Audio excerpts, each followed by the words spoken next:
मणिपुर घाटी इस तरीके से जल रही है दोस्तों जिसको आप सोच भी नहीं सकते हैं। अब ऐसे ऐसे अत्याधुनिक हथियार मणिपुर में आ चुके हैं जो आप 5 किलोमीटर दूर भी बैठे रहेंगे तो आपको वो उड़ा के रख दे सकता है। ऐसा ऐसा हथियार अब मणिपुर में आ चुका है। इंडियन एक्सप्रेस के रिपोर्ट के मुताबिक M16, M18 और M4A1 ये जितने भी हथियार का मैं नाम बता रहा हूं, अगर आप सर्च करके देखिएगा तो आपको पता चलेगा कि ये सोफिस्टिकेटेड वेपन्स में से आते हैं, यानी अत्याधुनिक वेपन्स, ऑटोमेटिक वेपन्स में से आते हैं। ये बहुत ही खतरनाक तरीके के हथियार हैं जो मणिपुर में अभी मिलिटेंट्स, कुकी मिलिटेंट्स और मेतेई मिलिटेंट्स के पास है। अब ये हथियार उनके पास आया कैसे वो मैं आपको बता देता हूँ। दरअसल जो वहाँ के उग्रवादी हैं उन्होंने जो हमारी मिलिट्री है उनके आर्मरीज को, यानी जहाँ पे वो हथियार अपना रखते हैं, उसको ही लूट लिया था और उसके बाद वहां से 6000 वेपन्स को चुरा लिया था उग्रवादियों ने। अब रिपोर्ट के मुताबिक ये कहा जाता है कि इसमें से 30% जो वेपन्स हैं वो बरामद कर लिए गए हैं, लेकिन अभी भी 70% वेपन्स मिलिटेंट्स के पास ही हैं। उग्रवादी जो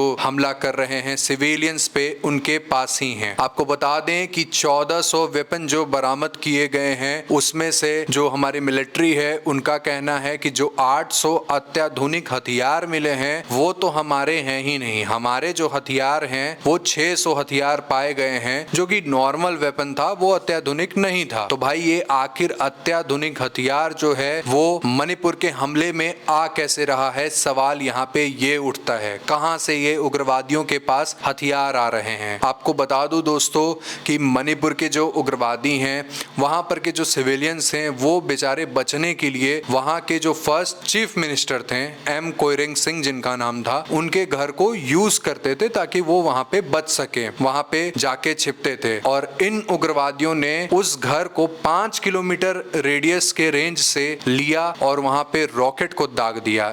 आप सोचिए एक नॉर्मल सी जो रॉकेट होती है वो बनाई जा सकती है और वो सिर्फ सामने सामने हमला करने के लिए होता है, वो बहुत ही ज्यादा अत्याधुनिक नहीं होता है। पर जो 5 किलोमीटर का रेंज लेके रॉकेट हमला कर रही है वो कोई नॉर्मल रॉकेट नहीं है, वो सोफिस्टिकेटेड वेपन में से एक होती है, अत्याधुनिक वेपन में से एक होती है। और ऐसे ऐसे हथियार वहां के उग्रवादियों के पास है और फिर भी हमारी सरकार जो है वो चुप्पी बैठकर सिर्फ देख रही है, कुछ नहीं कर रही है। कभी वहां पे ड्रोन हमला हो रहा है, वहां के बहुत सारे सिविलियंस मारे जा रहे हैं, पिछले कई महीनों से ये घटना चलते नजर आ रहा है, लेकिन आपके देश में अत्याधुनिक हथियार आ रहे हैं बाहर से और आपको ये पता भी नहीं है, लगातार हमला हो रहा है, आपको पता भी नहीं है, ऐसा हो नहीं सकता है। आखिर हमारी सरकार इस पे कुछ क्यों नहीं कर रही है, सवाल यहाँ पे ये उठता है दोस्तों।